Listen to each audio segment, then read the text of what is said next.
Welcome to S4 media. ఏపీలో nominated పదవుల ప్రకటన ముహూర్తాన్ని ఖరారు చేశారు. మరో 2 రోజుల్లో తొలి ప్రకటన చేయనున్నారు. శ్రావణ మాసం కావడంతో పదవులను ప్రకటించనున్నారు. పదవుల నియామకాలు ఒకేసారి కాకుండా దశల వారీగా వీటిని భర్తీ చేయనున్నారు. నామినేటెడ్ పదవుల ప్రకటనకు సంబంధించిన పూర్తి ప్రక్రియను పూర్తి చేసినట్లు తెలుస్తుంది. ఇక పదవుల రేసులో ఉన్న వారెవరు, ఎవరికి ఏ పదవులు రాబోతున్నాయో ఈ వీడియోలో తెలుసుకుందాం. ఏపీలో పదవుల నామినేట్ విషయంలో గత కొన్ని రోజులుగా తీవ్రంగా చర్చలు జరుగుతున్నాయి. మొదట కేబినెట్ ర్యాంక్ కలిగిన నామినేటెడ్ పదవులను భర్తీ చేయాలని నిర్ణయించారు. తర్వాత మిగిలిన నామినేటెడ్ పదవుల నియామకాలు చేపట్టనున్నారు. అందుకు సంబంధించిన కసరత్తు ఊపందుకుంది. అత్యంత రహస్యకంగా నామినేటెడ్ పదవుల ఎంపిక జరుపుతున్నది. పార్టీలో సీనియర్ నేతలకు కూడా నామినేటెడ్ పదవులు ఎవరికి ఇస్తారు అనే విషయం అంతు చిక్కడం లేదు. పనిచేసిన వారు ఎవరు, పార్టీ అధికారం కోల్పోయిన తర్వాత పబ్బం గడిపిన వారు ఎవరు అనేది పార్టీ దగ్గర స్పష్టమైన సమాచారం ఉంది.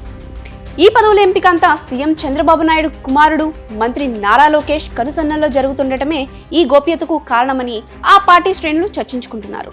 నేతలు ఎవరంటే, మహిళా కమిషన్ చైర్పర్సన్ పోస్టుకు తీవ్ర పోటీ నెలకొంది. వరుసలో గ్రీష్మ, ఆచంట సునీత ఉన్నారు. అయితే చంద్రగిరి ఎమ్మెల్యే పులిపర్తి నాని సతీమణి సుధారెడ్డికి ఖరారయ్యే అవకాశాలు ఉన్నట్లు అత్యంత సన్నిహితుల్లో టాక్ నడుస్తుంది. ఎట్టి పరిస్థితుల్లో తనకే కావాలని ఆమె పట్టుబడుతున్నట్లు సమాచారం. ఏపీఎస్ఆర్టీసీ చైర్మన్ గా మాజీ మంత్రి దేవినేని ఉమాకు, కడప జిల్లాకు చెందిన ప్రవీణ్ కుమార్ రెడ్డికి, APIIC chairman, food commission chairman గా టీడీపీ అధికార ప్రతినిధి పట్టాభికి ఇవ్వొచ్చనే టాక్ వినిపిస్తుంది. ఎస్సీ కమిషన్ చైర్మన్ గా మాజీ మంత్రి పీతల సుజాత, ఎస్టీ కమిషన్ చైర్మన్ గా మాజీ మంత్రి Kidari Shravan Kumar, Amaravati development corporation chairman గా టీడీపీ సీనియర్ నేత అలపాటి రాజాకు దక్కే ఛాన్స్ ఉందని లోకేష్ అత్యంత సన్నిహిత వర్గాల్లో చర్చ నడుస్తుంది. అలాగే టూరిజం డెవలప్మెంట్ కార్పొరేషన్ కు నాదెండ్ల బ్రహ్మం దాదాపు ఖరారు అయినట్లు సమాచారం.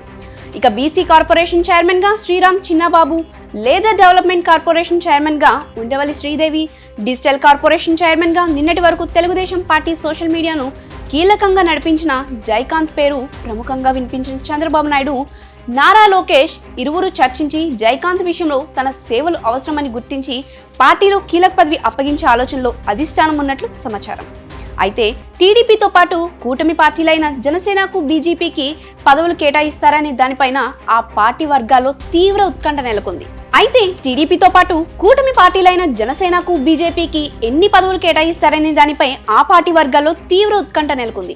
టీడీపీకి 70%, జనసేనకు 25%, బీజేపీకి 5% చొప్పున నామినేటెడ్ పదవులు ఇచ్చే విధంగా కూటమి ఒప్పందం కుదుర్చుకున్న సంగతి తెలిసిందే. ఏదేమైనా మరో 2 రోజుల్లో ఈ ఉత్కంఠకు తెరపడనుంది.